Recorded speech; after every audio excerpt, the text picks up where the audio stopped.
아마 한국에서 처음 이제 예수님을 안 믿는 가정에서 예수님을 믿을 때에 특별히 이제 시집과 며느리들이 당하는 큰 어려움 중에 하나가 제사 문제가 아니었나 생각합니다.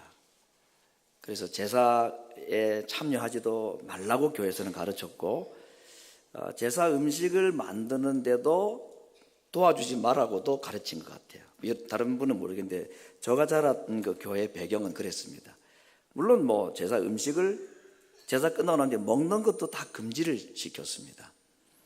그래서 아마 이 한국 교회에 처음 기독교 신앙이 전파되고 난 후에 이 제사 문제는 복음을 전하고 예수님 안 믿는 사람들을 교회로 데려와서 예수님을 믿게 하는데, 불신자들에게는 유교 사상의 아주 오랜 전통을 가지고 있었던 한국 사회에는 큰 도전이었고, 어떤 의미에서는 이것 때문에 예수님을 믿는 것을 포기한 사람들도 적지 않게 있을 겁니다.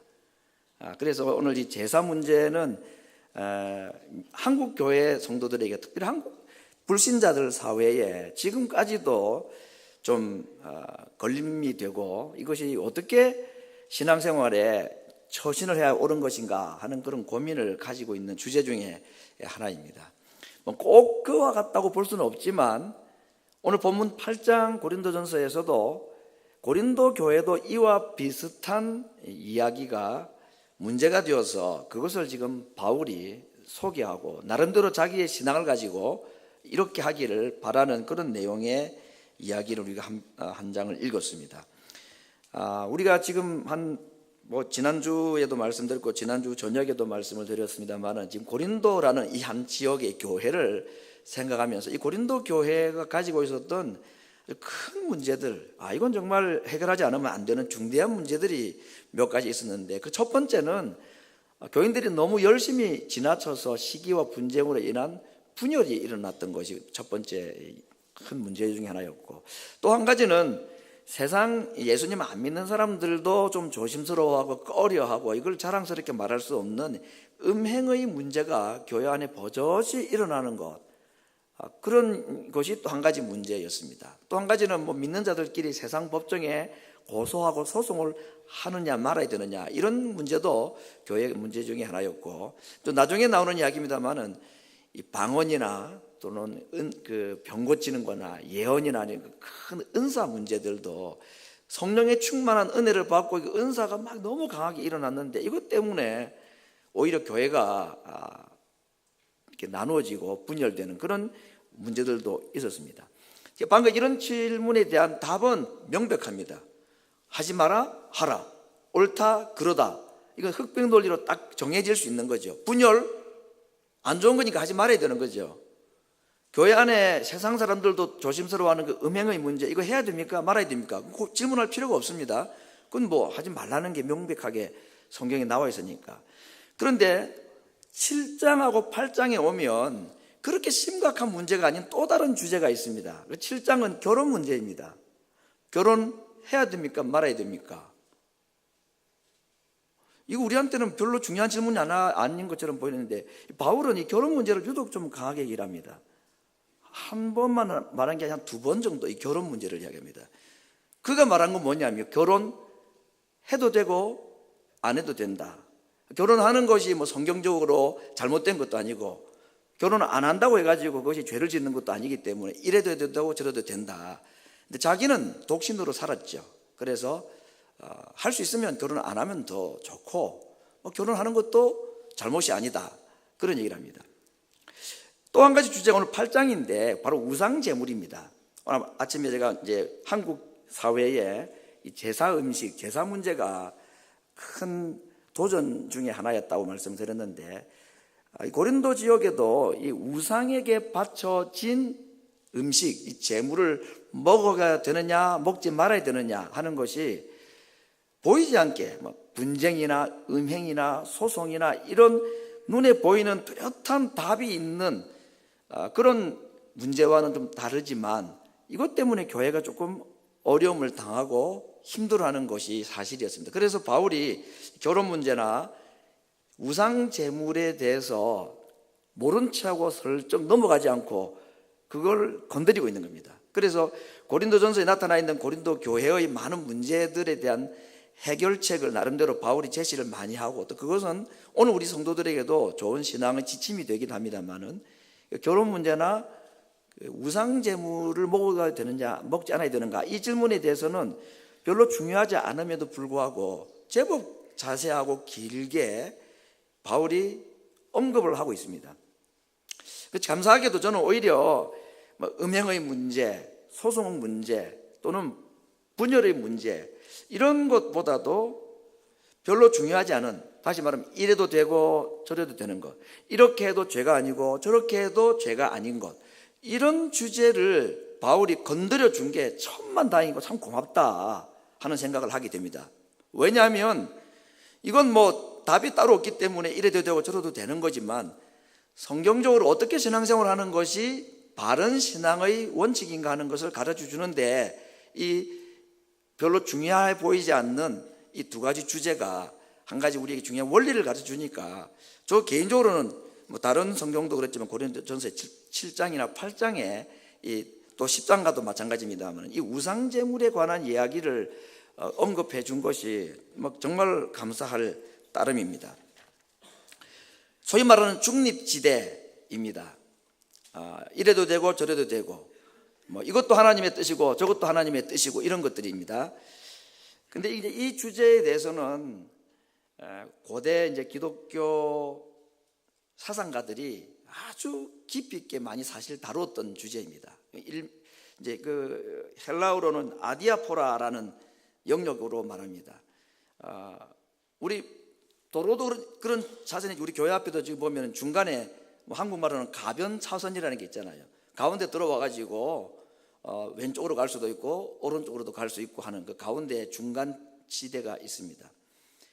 신앙생활의 어떤 주제에서도 그런 부분이 있다는 겁니다. 그 중에 하나가 오늘 이 결혼 문제도 그 중에 하나이고, 오늘 특별히 8장에서는 우상에게 드려진 제물을 먹느냐 마느냐, 이게 바로 이 영역에 해당되는 중간 지대에 있는, 중립 지대에 있는 주제라고 할 수가 있습니다. 신앙생활에 있어서 참 미묘한 이런 것들을 우리가 어떻게 다루느냐 하는 것이 우리 신앙생활에 참 많이 도움이 될 때가 있습니다. 이래도 되고 저래도 되지만, 우리가 두부 자르듯이 이거다 저거다 말할 수 없는 것들이 성경에도 있고 또 신앙생활에 있기 때문에, 오늘 저는 이 주제를 한번 다루어 볼 용기를 가졌습니다. 1절 말씀에 이런 말씀이 있죠. 우상의 제물에 대하여는 우리가 다 지식이 있는 줄 아나, 그랬습니다. 우상 제물에 대해서는 거의 고린도 교인들이 아는 상식적인 지식이 수준이 있었다, 그런 이야기죠. 음식을 이거 먹어야 되느냐 말아야 되느냐, 고린도 교인들이 거의 다 알고 있는 내용이다, 그랬습니다. 그런데 이 고린도 교회가 이 우상 제물을 먹어야 되느냐 말아야 되느냐, 이 질문에 대한 답을 이렇게도 해석하고 또 저렇게도 해석하는 그런 무리로 둘로 나누어져 있었다 하는 겁니다. 이 지식이 우리에게 있다. 이 지식이 도대체 무슨 지식일까? 오늘 바울이 말하는 우상 제물에 대한 고린도 교인들이 가지고 있는 지식, 그 지식의 내용이 4절부터 6절에 있습니다. 이런 내용입니다. 우리가 우상은 세상에 아무것도 아니며 또한 하나님은 한 분밖에 없는 줄 아노라. 비록 하늘에나 땅에나 신이라 칭하는 자가 많이 있지만 신과 주가 많은 것이 아니고 우리는 한 하나님만 계시다는 사실을 믿는다, 이 이야기입니다. 이게 지금 우상 제물에 대해서 어떻게 처신해야 되는가 하는 질문에 대해서 답을 해주는 이들이 가지고 있는 지식이라고 그랬습니다. 고린도 교인들이 가지고 있는 지식은 뭐냐? 세상에 무슨 신도 있고 무슨 신도 있고 신이 많다고 말하지만, 고린도 교인들은 믿는 신은 하나입니다. 하나님 외에 다른 신이 없고, 세상의 사람들이 신이라고 말하는 것들은 뭐라고 그랬죠? 아무것도 아니다 그랬습니다. 영어로는 nothing입니다. 전도에서 보면은 헛되고 헛되다 할 때 그 헛되다는 단어입니다. 아무것도 없다는 겁니다. 세상의 사람들이 신이라고 말하고 그 만들어 놓고 절을 하고 숭배를 하고 하는데, 그거 전부 바람이고 헛되고 실제하지 않는 거다, 그런 얘기입니다. 이게 지금 고린도 교인들이 알고 있는 신관입니다. 하나님 외에는 다른 신이 없다 하는 것을, 이전에는 뭐 이 신도 섬기고 그리스의 신들이 많았잖아요. 뭐 달, 별 이런 거 가지고 다 이름 만들어 가지고 신 이름을 갖다 붙여가지고 신을 많이 만들었지만, 그러나 자기들이 하나님을 믿고 예수님 믿고 나니까 그거 전부 가짜고 그 실제 하지도 않는 거고, 하나님 외에는 신이 없다는 것을 이제 고린도 교인들은 알고 있단 말입니다. 그런데 문제는 뭐냐면, 세상의 사람들이 여전히 만들어 놓고 절을 하고 숭배를 하고 거기에다가 제사 음식을 갖다 놓고 그 음식을 먹는 것에 있어서는 고린도 교인들의 생각이 둘로 나눠 있었다는 얘기입니다. 한쪽은 어떤 지식이 있었느냐, 그 신 아니잖아, 성경에는 신이 없다고 그랬으니까 전부 가짜고, 그 신이 아닌 곳에게 드려진 음식인데 그게 뭐 나쁜 거냐, 그게 뭐 제사 음식이라고 해가지고 신이 내려가지고 그 부정을 탔거나 죄가 있는 것도 아닌데 그 제사 음식 먹어도 된다는 사람이 있었습니다. 그게 이 지식을 가지고 있는 사람입니다. 왜? 신 자체가 존재하지 않으니까, 하나님 외에는 다른 신이 없기 때문에 신에게 제사 드려봤자 그게 신이 내려온 것도 아니고, 그러니까 음식도 괜찮다 하고 먹는 사람이 있었고, 어떤 사람들은 그래도 아닌 것 같은데, 그 신이 없는 건 사실이지만 그래도 그 우상에게 이렇게 절을 하고 했는데 그 음식을 먹는 게 옳은가, 먹지 않는 것이 맞다, 그게 더 낫겠다, 이런 두 종류로 교인들이 생각이 나눠져 있었다는 것입니다. 자, 여기에 대한 오늘 답변은 뭡니까? 그 우상은 실제하지 않는 거기 때문에 그 우상에게 드려진 음식을 먹어도 된다, 이게 답이죠. 그래서 한국 교회는 그렇게 안 가르쳤습니다, 옛날에. 지금도 뭐 비슷하지만 한국 교회는 제사에 참여해가지고 조상에게 절하는 것도 물론이지만 제사에 쓰여질 음식을 만드는 데도 참여하지 말라고 가르쳤습니다. 그리고 제사 끝나고 난 뒤에 그날 저녁에는 제사 드려진 음식밖에 없잖아요. 그리고 믿는 며느리들이 굶었어요, 그때는. 제사 음식 먹으면 제사에 참여하는 것이라 생각을 하고. 근데 성경은 오늘 그렇게는 말하지는 않습니다. 우상이라는 게 존재하지가 않고, 그리고 음식은 다 깨끗한 것이지 제사 음식이란 뭐 죄가 있고 부정하고 그런 거 아니다. 그럼에도 불구하고 저도 그랬고, 당시에는 이 한국 교회는 절대 먹으면 안 된다 그랬습니다. 저도 지금 기억이 나는데 그 고사라는 거 있죠, 고사. 그 동네 보면 뭐 김씨 가문에 그 어떤 사당을 하나 지어놓고 그 가문이 드리는 제사 날이 있습니다. 그 제실이라고 그래가지고 거기 이제 그 1년에 한 번씩 그 가족들이 다 모이는 겁니다. 모여가지고 그 동네에 있는 모든 그 가문 사람들이 거기 가서 자기 조상을 모시고 제사를 지냅니다. 그때는 동네 사람들이 다 떡을 얻어먹는 날이에요. 그래서 가서 줄만 서면 떡을 다 줬습니다. 저는 이제 교회 다닐 때에 그 제사 음식 먹으면 안 된다, 고사떡 이런 거 먹으면 죄 짓는 거다 그래서 안 먹어야 되잖아요. 그래서 다른 친구들은 다 줄 서서 그거 받아 먹고 좋아하는데 그거 제가 부러워한 적이 있었습니다. 그거 못 먹는다고. 이걸 제가 고린도전서 1장 8장을 일찍 알았더라면 제가 자유롭게 먹었을 텐데, 지금 생각하면 조금 억울한 감도 없지 않아 있습니다. 근데 그때는 왜 한국 교회가 이렇게 불필요할 정도로 성경에도 사실은 말씀하지 않은 것을 이렇게 강조했느냐. 여러분, 성경에 보니까 8장에 뭐 제사 음식 먹어도 된다 그랬네. 그래서 제사 음식 먹고 제사 음식 만들고 참여하고 나면 안 믿는 시댁 식구들이 며느리들에게 그 다음에 뭘 요구할까요? 야, 여기까지 했는데 제사는 왜 안 돼? 너 절해. 이럴 것 같으니까 머리채가 잘리고 이래도 신앙 지킨다고 제사에 얼씬도 하지 않았던 경험, 그런 일들이 있었던 거죠. 그러니까 시대마다 그 지역마다 적용하는 것이 다르기 때문에 그분들은 절하면, 음식 먹으면 우상 숭배에 참여하는 거라고 생각하고 안 갔던 겁니다. 그게 잘못된 겁니까? 그 잘못했다고 말할 수 없는 거죠. 또 그렇게 참여한다고 해가지고 핍박이 힘들어가지고 굴복하고 제사에 참석하고 이랬으면 모르지만 그게 아니고 성경적인 거지. 제사 음식 아무 문제가 없다고 그랬네, 먹어도 된다고 먹는 거, 그 나쁜 것이 아니다는 것입니다. 이렇게 이제 고린도 교회 안에 제사 음식, 우상 제물에 대해서 두 가지 교내로 팽팽하게 나눠져 있었을 때에 오늘 바울이 거기에 대한 참 귀한 진리의 깨달음을 말해주고 있습니다. 우상은 존재하지 않고 그러므로 우상에게 드려진 제물, 그건 더럽지 않다, 먹어도 된다 하는 지식이 있는 사람은 마음껏 음식을 먹을 수 있습니다. 그게 잘못된 것이 아니죠. 바른 지식입니다. 뭐 나쁜 지식이 아니고 틀린 것도 아니고 맞습니다. 그런데 우상 제물을 먹는 것이 자기 개인에게 남은 문제가 안 되는데 이게 왜 그러면 교회 안에 문제가 되느냐, 이 7절에 있는 말씀 때문입니다.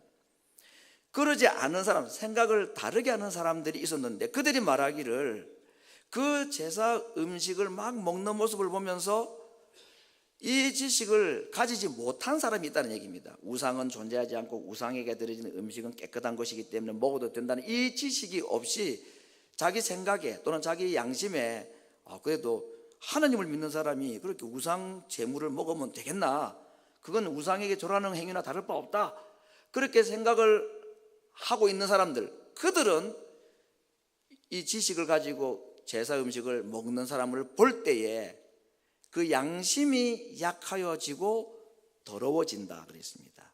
그 신앙이 충격을 받는 얘기죠. 아니, 어떻게 믿는 사람이 조금 전에 예배 마치고 와가지고 저 우상에게 절한 사람들이 차려놓은 그 음식 그 집에 가가지고 먹느냐. 그것도 그냥 한 번 먹는 게 아닙니다. 아예 그냥 대놓고 먹는 겁니다. 왜? 나는 자유로우니까. 우상은 존재하지 않으니까. 이건 내 지식이니까. 그래서 자기가 가지고 있는 그 지식을 빌미 삼아서 믿음이 약한 사람들이나 그거 먹으면 안 된다고 생각하는 교인이 바로 옆에 있음에도 불구하고 조심성 없이 막 가서 먹는 겁니다. 가서. 그래서 오히려 믿음이 약한 사람들이나 또는 그런 지식이 없는 사람들, 그래도 제사 음식을 안 먹는 게 좋지, 그런 마음을 가지고 있는 사람들에게 그들의 지식에서 나오는 행동들, 그것이 양심을 약하게 만들고 그 양심을 짓밟고 더럽게 만들었다. 이게 지금 중립지대에 있었던 안건이었던 이 우상제물에 대한 바울이 넘어가지 않고 이 문제를 짚고 교인들에게 이야기하는 이유인 것입니다. 개인으로 그렇게 하는 건 아무 문제가 없지만 이것이 다른 사람들에게 의문을 가지게 만들고 또는 양심의 가책을 가지도록 만들고 저래서는 안 되는데 하고 오히려 믿음에 충격을 받는 것, 그건 안 된다는 얘기입니다. 그들이 음식을 먹는 거야 잘못이 하나도 없다고 그랬습니다. 바울도 말했습니다. 우상은 존재하지 않고 모든 음식은 다 거룩하고 깨끗한 거라 그랬습니다. 그런데 그것이 다른 믿음을 가지고 있는 사람들에게 영향을 끼친다면 이걸 한번 고려해 봐야 되지 않느냐. 그래서 지금 이 이야기를 건드리고 있는 겁니다. 그래서 바울이 말하기를 지식은 교만하게 만든다 그랬습니다.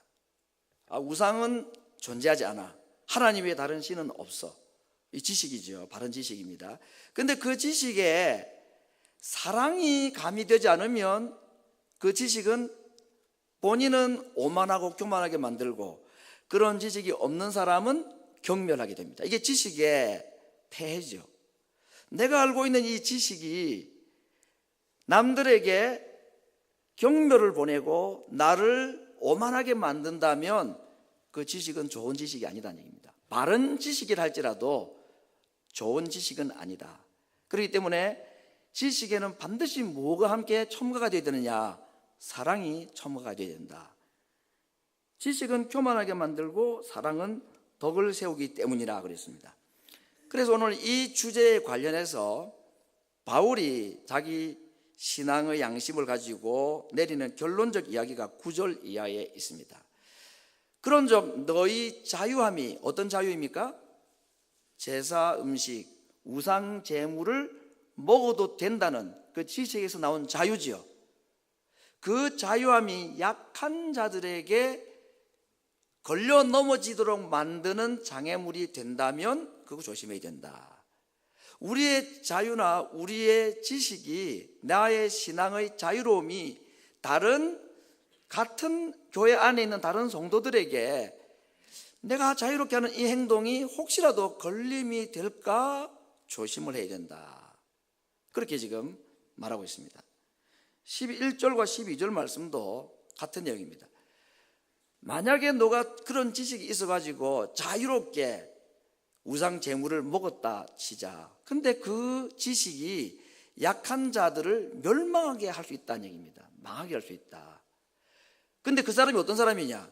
그리스도께서 위하여 죽어주신 형제인데, 예수님은 그를 너무 귀하게 여기셔서 자기의 피를 흘리시고 대신 죽어주신 그 형제, 그 귀한 존귀한 자를 나의 쉽게 해버리는 이 자유, 떳떳한 지식에서 나오는 그 행동이 그를 넘어뜨리게 만들고 시험에 들게 만든다면 그건 하나님 앞에 큰 잘못된 우리의 죄가 아니겠느냐. 음식을 먹는 건 죄가 아닌데, 그렇죠? 그 음식 먹는 자유함이 예수님이 대신 피 흘려 죽어주신 자를 넘어지게 만든다면 그게 죄라는 얘기입니다. 형제에게 죄를 짓는 것이고 결국 그것은 누구에게 죄를 짓는 것이라고 말합니까? 그리스도께도 죄를 짓는 것이다 하는 겁니다. 예수님은 그 사람을 사랑하셔서 자기의 모든 것을 내려놓으셨습니다. 모든 자유를 예수님은 다 포기하셨습니다.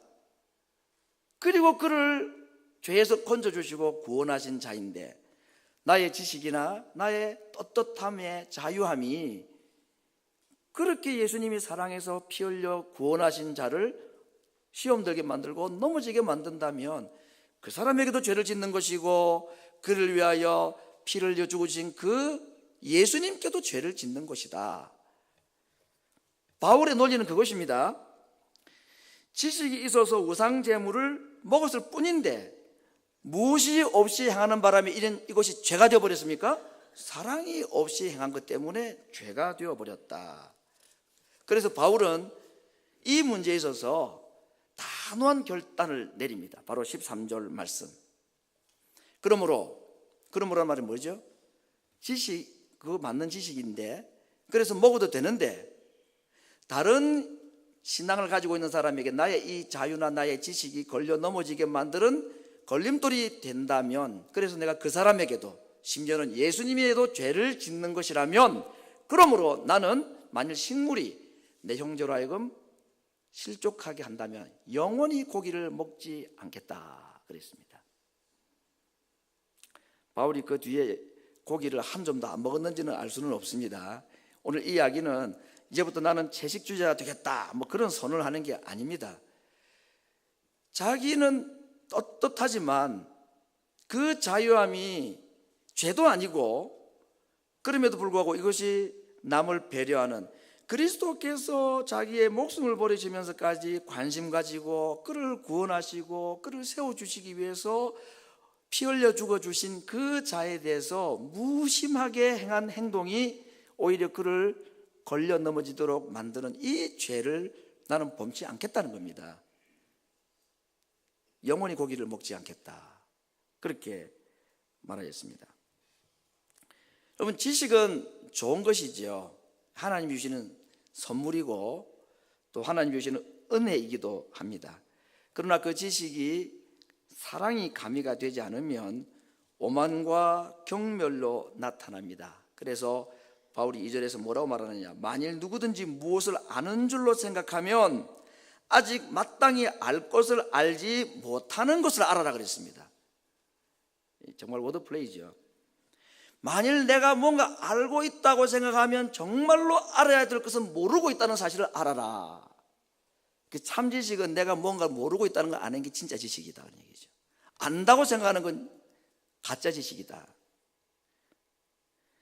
자신의 무지를 깨닫는 것이 진짜 지식이고, 그 무지라는 게 뭐죠? 나는 먹어도 되는데 이 먹는 것이 다른 사람을 넘어지게 만들 수 있다는 것을 아는 것이 이 진짜 지식이란 말이죠. 사랑이 가미된 지식이 참 지식이다. 그런 지식은 약한 자를 붙들어주고 낙심한 자들에게 용기를 주는 지식이죠. 3절에서도 그렇게 말합니다. 누구든지 하나님을 사랑하면 이 사람은 하나님의 아시는 바 된다. 그 옆에 있는 믿음 약한 자에게 나의 자유함이 걸림돌이 되지 않도록 내가 할 수 있는 일인데도 내가 하지 않고 내가 안 해도 될 일이지만 그가 혹시라도 시험에 들까? 그가 혹시 마음에 거리낌이 있을까? 나의 행동을 보고 나의 자유함을 보고 내가 무심코 하는, 이 죄도 아닙니다. 이건 바른 지식에서 나온 바른 행동일 수 있습니다. 그런데 이것이 다른 사람에게 좋지 못한 영향을 줄까 염려해가지고 할 일도 하지 않고 안 해도 될 일을 하게 될 때에 그것은 누구를 사랑하는 것이란 말입니까? 하나님을 사랑하는 것이라 그랬습니다. 그래서 3절에서 말합니다. 누구든지 하나님을 사랑하면 이 사람은 하나님의 아시는 바 됐다 그랬습니다. 하나님이 그런 사람을 알아준다 그 말입니다.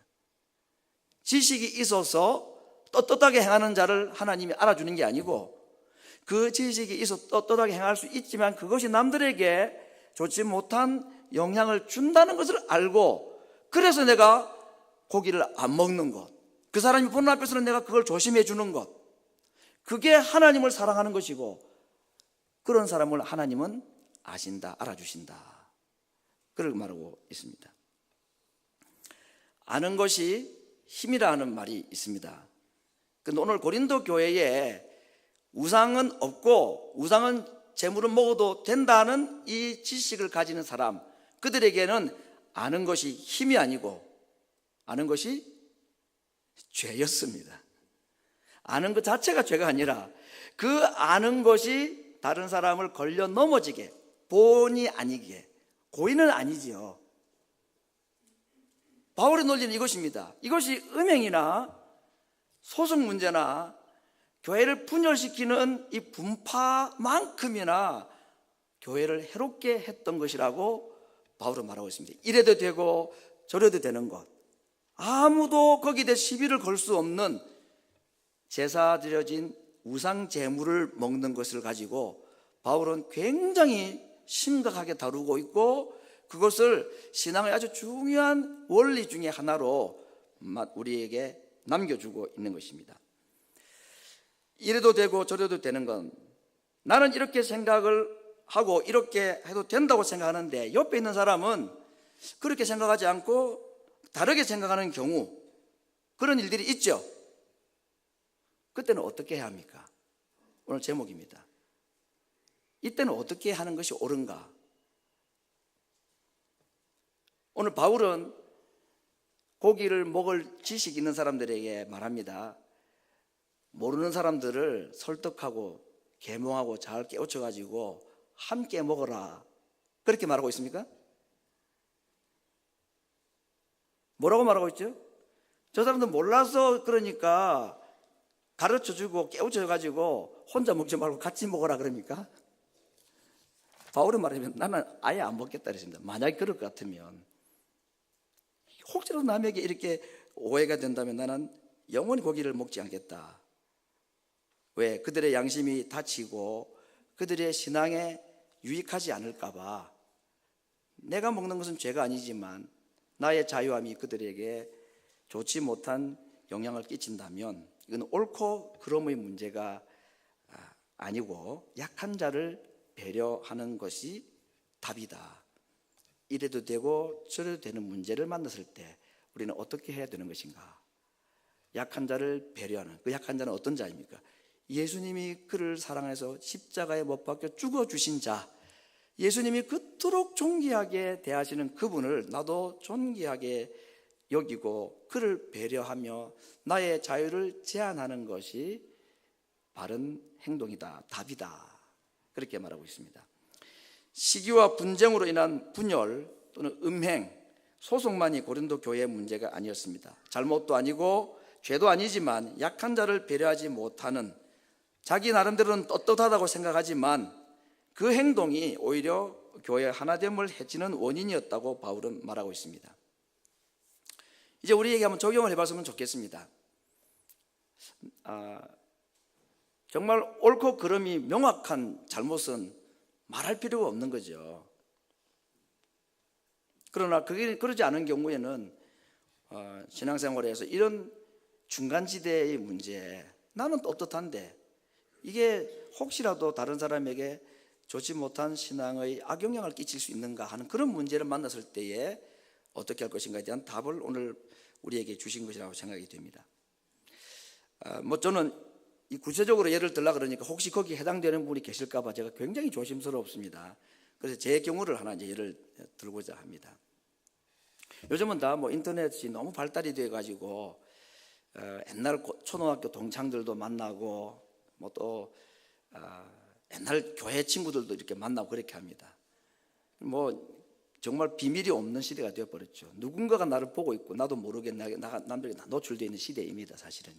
내가 무슨 물건을 사는지까지도 다 알고 있습니다. 아마존에서도 알고 구글에서도 알아요 지금. 그래서 신청도 안 했는데 이런 거 물건 나왔는데 관심 있냐고 물어봐요. 무섭죠. 그래서 이렇게 참 이제 세상이 정말 좋게 말하면 네트워크가 다 되어 있는 것이고, 또 부정적으로 말하면은 비밀이 없이 내가 다 노출되어 있는 그런 시대인데, 그래서 이제 참 좋은 점도 있습니다. 그래서 저도 한 회사 이름을 말하는 건 좀 조심스럽지만 빨아먹는 아이스크림이 쭈쭈바가 대명사이듯이 그냥 우리에게는 소위 SNS라는 것 중에 한국 사람이 가장 많이 알려지고 많이 사용하는 게 카카오톡 아닙니까? 카톡 같은 거 단체방이 많이 있습니다. 저도 몇 개가 있어요 여기에. 제가 있었던 교회, 그다음에 군인교회도 있었고 대학원 동계생도 있고 그래요. 그 홈페이지나 그 단체 카톡방에 소식을 전하면 너무너무 반갑죠. 그런데 제가 우리 교회 건축 3년 전에 하고 지금 이제 교회 건축이 다 끝나고 그랬을 때에 제가 우리 대학원 동기생 홈페이지에 교회 건축했다, 새로 리모델링 다 끝냈다, 우리 교회에서 총회를 했다, 이런 소식을 제가 안 올렸습니다. 교회 헌당, 입당하고 이런 것은 서로 축하해주고 그럴 수 있기 때문에 올려서 알려주고 하면 축하가 되고 서로 좋겠죠. 근데 제가 그걸 안 했습니다. 왜냐하면 동기 중에서는 정말 개척교회하는 목사가 있고 심지어는 목회지가 없는 동기생도 있기 때문에 체육관이 몇백 평짜리 체육관이 있다, 실내 체육관이 있다, 이런 얘기가 뭐가 듣기 좋겠습니까? 그래서 제가 교회 소식을 올리질 않습니다. 저는 이 원리를 알았기 때문에 그렇습니다. 할 수 있죠. 이게 뭐가 죄가 됩니까? 의도가 어떠하든지 간에 좋은 말로 나는 내 일어난 일들을, 기쁜 소식을 알려주는 거지만, 이것이 마음이 약한 자, 믿음이 약한 자들 또는 목회적인 약함이 있는 자들에게는 이것이 걸림이 될 수 있기 때문에 하지 않는 것이 잘하는 것이다. 바울의 원리는 그거 아닙니까? 우리 교회 올 때에 예쁜 옷을 입고 오는 것도 좋고 또 좀 꾸미고 오는 것이 뭐가 죄가 됩니까? 괜찮죠? 그렇지만 혹시 나의 이 단장품이 다른 사람들에게 약함이 되거나 걸림이 된다면 안 하는 것이 지혜죠. 그게 사랑이죠. 아니 비싼 명품 가방 들고 오는 게 뭐가 죄가 됩니까? 근데 그게 그러지 못한 사람들에게는 걸림이 될 수 있다면 안 하는 것이 저는 좋지 않나 하는 생각을 하는 것입니다. 제가 그래서 말씀드렸습니다. 저는 명품 가방이 뭔지 몰라요. 봐도 모릅니다. 아무것도 모르니까 오해를 절대 하지 마십시오. 제가 지금 우리 여성도들이 무슨 가방 들고 다니는 그런 거 저는 봐도 모르고 그게 관심도 별로 없긴 없어요. 그렇지만 제가 그래서 제 이야기를 먼저 한 겁니다. 혹시라도 나의 자유로움이, 떳떳함이 다른 사람들에게는 걸림이 되거나 약함이 될 수 있다면, 내가 무슨 의도하지 않은 것이지만 이것이 그들에게 그런 좋지 않은 영향을 준다면, 바울은 말했습니다. 나 고기 안 먹겠다. 평생 고기 안 먹겠다. 영원히 고기 안 먹겠다 그랬습니다. 이게 음행이나 소송이나 분열의 문제, 이 교회의 심각한 문제, 그건 답이 나와 있는 겁니다. 하지 말아야 될 것, 해야 될 것, 명백하게 답이 나와 있는 것인데, 그러지 않은 이 결혼 문제나 또 우상의 재물 먹는 것, 이것은 흑백 논리로 논할 필요가 없는 것입니다. 그럼에도 불구하고 바울이 말했습니다. 보이지 않게 이것이 지식이, 그의 자유함이 교인들을 약하게 만들고 힘들게 만들었다면 하지 않는 것이 맞다. 이것이 피 흘려 세우신 교회를 위한 것이고 피 흘려 구원하신 성도를 위한 바른 지식이고 사랑이 있는 바른 행동이다 하는 것을 말해주고 있습니다. 예수님은 그야말로 부유하신 분으로 가난하게 되어주셔서 가난한 자들이 예수님께 아무 부담 없이 가실 수 있도록 했습니다. 예수님 스스로가 병자들을 가셨기 때문에 병자들이 예수님께 올 수가 있었던 것입니다. 그분은 건강한 분이었습니다. 문둥병자들은 일반 평민들과 접촉을 못하도록 했지만 예수님은 그 문둥병자, 율법을 어기는 행위 아닙니까? 문둥병자의 몸에 손을 대셨습니다. 그리 안 하고도 할 수 있지만, 고칠 수 있지만 왜 그랬습니까? 부유하신 자로서 가난해지시고 높은 자로서 낮아지시고 건강하신 분으로서 약한 자가 되어주시기 위해서 의인이시지만 죄인의 신분으로 이 땅에 오셔서 그래서 약한 자, 병든 자, 또 죄인들을 친구로 삼으시기 위해서 예수님은 굳이 안 하셔도 될 행동을 그렇게 해 주셔서 우리를 구원하신 분이셨습니다. 오늘 우리 고린도 교회에 심각했던 그 문제들과는 달리 별로 중요하지 않은 단순한 가벼운 문제이지만 이것이 교회 안에 얼마나 중요한 신앙의 원리가 되어야 될 것인가 하는 것을 가르쳐준, 이래도 되고 저래도 되는 이 문제 앞에서 우리는 어떻게 해야 될 것인가. 바울의 권면, 주님께서 우리에게 보여주신 모범을 따라서 교회 안에 나의 자유로움이, 떳떳함이 다른 사람이 걸림이 되지 않도록 우리의 신앙의 자세를 더 낮추고 더 그들을 배려하는 신앙의 공동체로 우리 모든 성도들이 함께 세워가는, 그래서 약한 자와 가난한 자와 거리낌 있는 자들이 우리 가운데 조금도 소외감을 가지지 않고 하나님을 섬길 수 있는 아름다운 신앙의 공동체로 만들어가는데 우리 온 성도들이 올 한 해 힘써 수고하고 낮아짐의 삶을 실천하는 은혜를 누리시기를 간절히 바랍니다. 우리 같이 한번 기도하겠습니다.